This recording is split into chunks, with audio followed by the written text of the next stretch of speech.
Hi and welcome. Today we're going to talk about the first recorded author in history. Long before Homer sang of wars and voyages, before the Bible was compiled, and even before the Epic of Gilgamesh was fully pressed into clay, there was someone who did something revolutionary. She signed her name to her work, becoming the first named author. Over 4,000 years ago, in the heart of Mesopotamia, Enheduanna not only wrote, but she also claimed authorship. In a world where writing itself was still new and all positions of power were dominated by warlords and strongmen, it's all the more striking that the first named author we know of was a woman. To understand her story and the story of authorship, we have to go back to the very dawn of literature. At first, cuneiform writing was plain, practical, even dull. Grain tallies, livestock counts, and temple inventories. It was a tool of administration and authority, used to manage goods, labour and rituals. But over time, scribes began to stretch the purpose of writing. They recorded prayers and hymns, catalogued omens and composed myths. Slowly, clay tablets began doing more than just counting and controlling. They began to speak. But in those early days, writing belonged to the collective, not the individual. And then came a shift so profound, we rarely stopped to consider how unusual it really was. We get a name. The idea that a text could belong to one person and that it could reflect their experience, their intentions, their authorship didn't exist until it did. When Enheduanna began signing her name to her hymns and poems, she wasn't just recording information, she was making a claim that her voice mattered and that it should be remembered as hers. This changed the concept of writing. Instead of being a tool for record keeping, it now became a medium for self-expression, not just a record of the world, but a reflection of a person. Authorship turns perspective into ownership. Subjectivity had always existed, but authorship now accepted it, owned it, and put its name to it. But it goes further than that. To author a text is in a profound sense to persist. It's to leave behind an enduring mark, a version of immortality. Yet it's far more than just remembrance. It's about an active presence. As an author, you directly inhabit another's mind, subtly altering their thoughts, stirring their feelings, and residing there as unmistakably you. When Enheduanna penned her poems, her purpose wasn't passive legacy. She wrote to persuade, to assert, to actively sculpt meaning across generations. Her texts engage directly. They plead, they accuse, they reflect, and they argue. This is writing with deliberate force. Writing not just to endure, but to act, reaching across time, propelled by language, deep within the minds of others. This is precisely what makes authorship a true turning point. It redefines writing from a purely functional act to a deeply psychological one. It becomes a tool for transmitting not just information, but interior life, thoughts, doubts, values, all made portable, all aimed at a future reader. And Enheduanna is the first person we know of to wield this power. But what's so striking about her is how fully formed her approach was. Normally, new inventions start crude and then evolve slowly. But her compositions, like her famous Exaltation of Inanna, show an already sophisticated command of linguistic structures and rhetorical strategies. She wasn't just recording, she was actively deploying complex persuasion, demonstrating an intrinsic gap of how to shape opinion and assert authority through written verse. Her texts reveal not tentative attempts, but a masterful use of language to influence, to demand and to construct meaning as if from a long-established literary tradition. Her texts are personal, political and religious all at once. She describes her exile, her suffering and her restoration. She names herself not just to be credited, but to be heard. She writes as someone with something to say, and she expects to be listened to, not just now, but also later. And this is authorship. Not just writing, but writing that carries a self and aims to live on in the minds of others. Enheduanna lived over 4,000 years ago in the heart of Mesopotamia, a region of powerful independent city-states like Ur, Uruk and Nippur. Each city had its own ruler, its own god and its own local identity. It was a fragmented world, rich in culture but often at war. But during Enheduanna's lifetime, all of that was being profoundly reshaped. Her father was the famous Sargon of Akkad, a military leader who rose from obscurity to found the world's first recorded empire. The Akkadian Empire rapidly united the often feuding north and south of Mesopotamia, pulling together different languages, belief systems and political structures under one central rule. This was an unprecedented act of unification, but it was also incredibly precarious. Empires are fragile things. While force can conquer an empire, force cannot maintain lasting dominion. And Sargon understood this well. He was a shrewd strategist. Sargon faced a critical challenge. His rapidly expanded empire, won by force, could not be held by force alone. To achieve lasting stability, he needed to embed his rule with deep religious and cultural legitimacy, particularly within the fiercely traditional Sumerian south. His solution was daring. He installed his own daughter, Enheduanna, into the most senior religious post in Ur, a city that was among the most prestigious, powerful and culturally conservative strongholds in the south. She became the High Priestess of Nanna, the moon god. This was no mere ceremonial title. The High Priestess was the most powerful woman in the empire, arguably the second most powerful person after the king. Her authority was not confined to just spiritual matters. She wielded immense temporal power, directly overseeing the vast economic and political machinery of the temple. These temples were colossal institutions. They controlled enormous tracts of land, managed the agricultural labour of thousands, operated far-reaching trade networks, and even functioned as early banks. Far from being purely centres of worship, they were the true economic and administrative engines of these city-states. Enheduanna, as High Priestess, stood effectively as a spiritual CEO, administering wealth, land, labour and influence on a staggering scale. But her power was equally spiritual, and that was not some lesser or abstract thing. In ancient Mesopotamia, divine favour was the very foundation of political order and social stability. As the appointed mediator between the gods and the people, Enheduanna commanded the rituals, the invocations, and bound the city's fate to the will of the heavens. Her words could sanctify kingship or call down divine judgment. This was the kind of authority that moved armies and decided dynasties. Religious leadership in that world wasn't a private matter of belief. It was woven into every aspect of survival. Temples allocated resources, settled disputes, organised collective labour, and upheld the cosmic order on which the city's fortunes rested. To control a temple like Nanna's meant ruling at once over the material and the metaphysical, over fields, trade routes, treasuries, and the divine forces that justified them all. It was power that was as spiritually profound as it was politically and economically immediate. Enheduanna's appointment was nothing short of revolutionary, especially considering her gender and their Akkadian heritage. By installing an Akkadian woman at the head of one of Sumer's most revered temples, Sargon wasn't merely filling a religious office, he was forging a new imperial identity. Enheduanna became the living nexus of this strategy, a northerner presiding over the cult of a deeply rooted southern deity. Her position fused cultural, political, and theological threads into a single potent symbol. Her very presence in that sacred role linked the divine order to the stability and legitimacy of her father's reign, embodying the unified empire Sargon sought to create. And remarkably, it worked. For a significant period, Enheduanna held this incredible influential office for years, possibly even decades, spanning the reigns of her father, her brother, and her nephew. She wielded immense influence, not only over daily temple life, but also over royal policy, acting as a crucial cultural mediator and political advisor. And it was during these years, at the height of her power, that Enheduanna began to compose the works that would make her the first recorded author. This was more than personal devotion. It was a deliberate use of literature to reinforce imperial rule. Her hymns didn't simply honour the gods, they linked divine favour directly to the new political order, shaping how people understood both heaven and earth. In a world still adjusting to Akkadian dominance, her words helped embed Sargon's empire into the spiritual imagination of Sumer. In doing so, she set the bar for literature.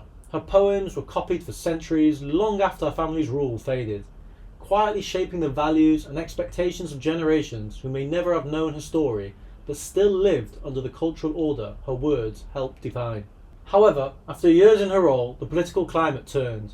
Sumerian resentment towards Akkadian rule, long simmering, finally erupted into open revolt.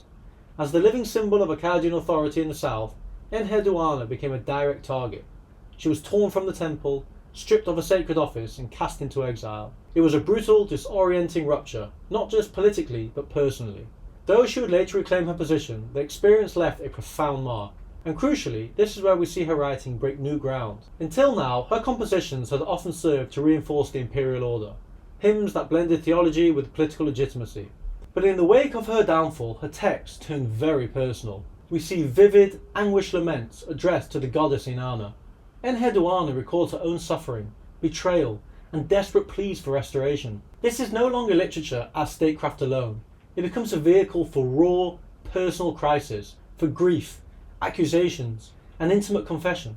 In doing so, she creates something astonishingly new, the world's first fully realised literary self-portrait. A new genre emerges here, writing that doesn't just proclaim or instruct, but explores the inner life of an individual with all its doubts, torments, and fragile hopes. It's the first time in recorded history that we see a human being use literature to grapple openly with personal anguish, to lay bare a private emotional world for others to witness. In doing this, Enheduanna doesn't just expand the scope of writing, she fundamentally transforms it, setting a precedent for personal, psychological literature that would echo across the millennia.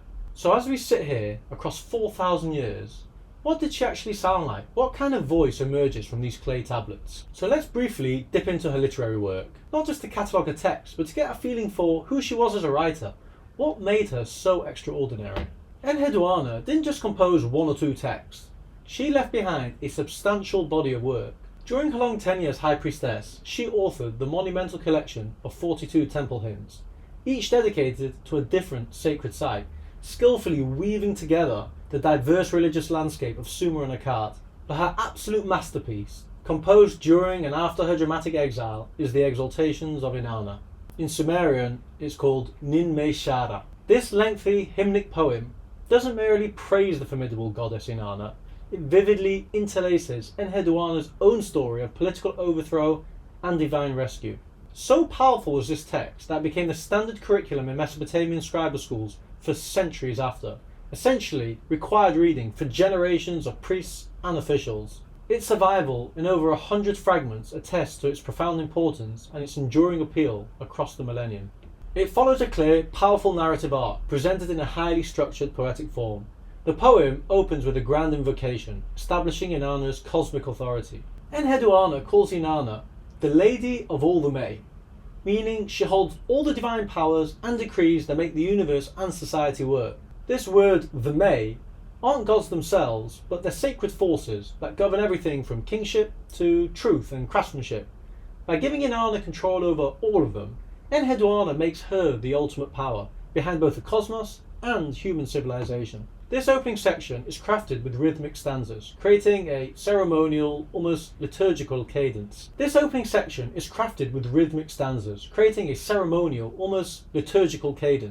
As Enheduanna marvels at the paradoxes of Inanna's nature, a giver of life and a bringer of destruction, one who breaks every rule and flouts every norm.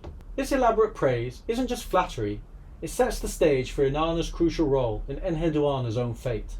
After establishing Inanna's formidable character, the poem's narrative turns dramatically to Enheduanna's personal crisis. Here she reveals her brutal exile, driven from her temple and stripped of her status by a usurper.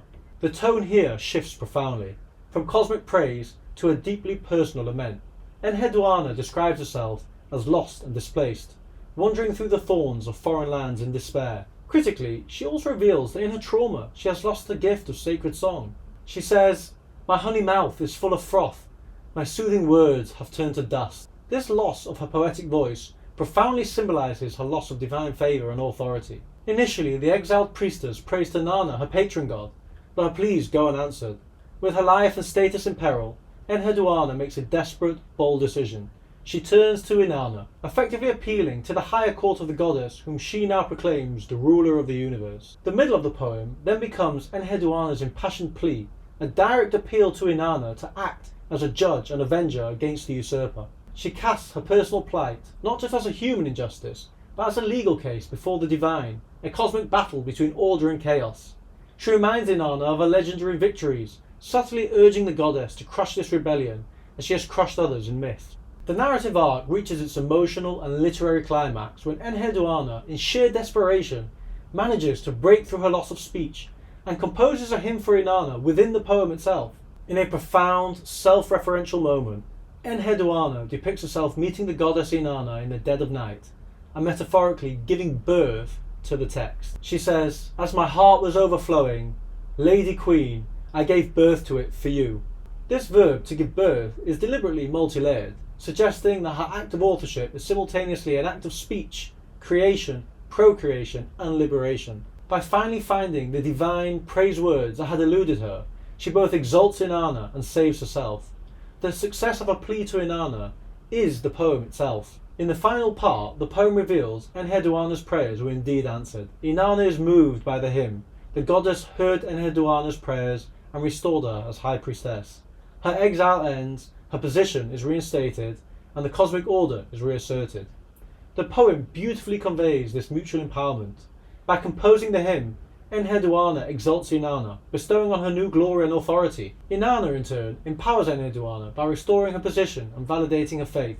The narrative is therefore complete. Enheduanna goes from despair and silence to triumph and restored harmony, all through the medium of inspired poetry.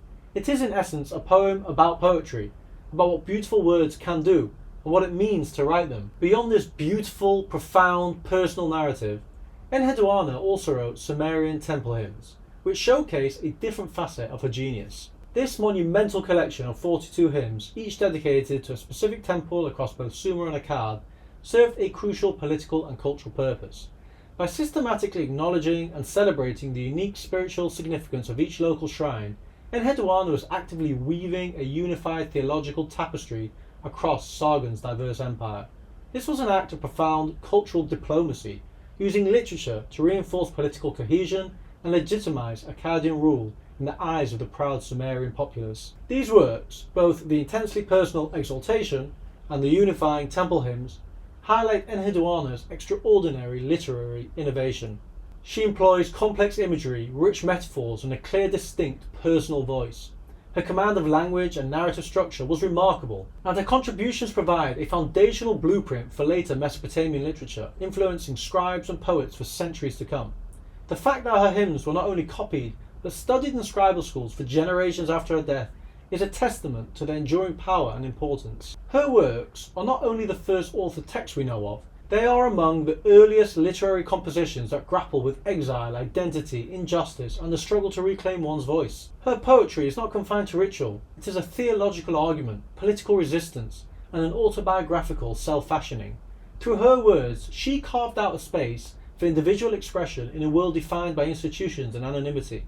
And by doing so, she taught future generations, ancient and modern, that writing could be more than a record. It could be a voice, a weapon, a home, a way to live on in the minds of others. But how do we actually know so much about a woman who lived over 4,000 years ago? How can we be so sure her name wasn't just a legend, like so many figures lost to myth? Our knowledge of Enheduanna comes not just from her powerful words found on these tablets, but also from remarkable archaeological discoveries. Most famously, the Disc of Enheduanna. This is an alabaster disc unearthed during excavations at Ur, and it is inscribed with a dedication to the moon god Nana. It depicts a sculpture of Enheduanna herself, standing prominently behind her male attendants, wearing the distinctive flounced robes of a high priestess. Crucially, the inscription clearly names her: Enheduanna, priestess of Nana, wife of Nana, daughter of Sargon, king of the world, in the temple of Nana. This artifact is incredibly significant in visually confirming her identity, her high office, and her royal lineage. It's a direct window into how she was perceived and depicted in her own lifetime. Beyond this iconic disc, archaeologists have also found her name and title on several other objects, including seals from the temple complex. These consistent inscriptions across multiple artifacts reinforce her historic reality and the importance of her role. Furthermore, her enduring influence is evident in how she was remembered long after her death. Enheduanna wasn't just a contemporary figure, she became a venerated ancestor within Mesopotamian tradition. She was revered as a significant literary and religious figure for centuries.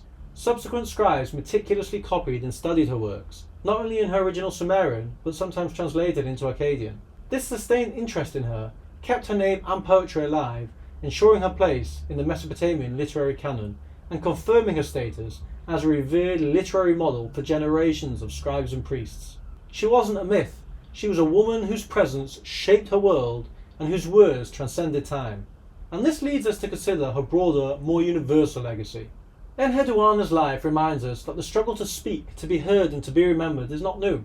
She stood in the ruins of her own exile and built something truly eternal, not with armies or monuments, but with meticulously chosen words. Her hymns speak across 4,000 years with a clarity that cuts through time, tales of injustice and resilience, of unwavering devotion and fierce defiance, and of the profound power of language to reclaim dignity and shape reality itself.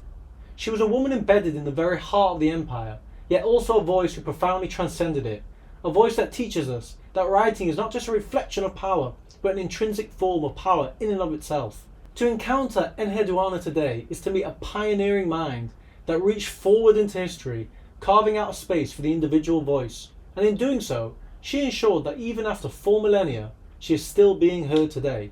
Her legacy isn't merely historic, it is a timeless testament to the human spirit's capacity to create, to endure, and to echo through eternity. Thank you so much for watching. If you found this story as fascinating as I did, please consider giving this video a like, sharing it with a friend, or subscribing for more history content. Let me know in the comments below what you found to be the most surprising or inspiring thing about Enheduanna. But most importantly of all, thanks for watching and see you in the next one.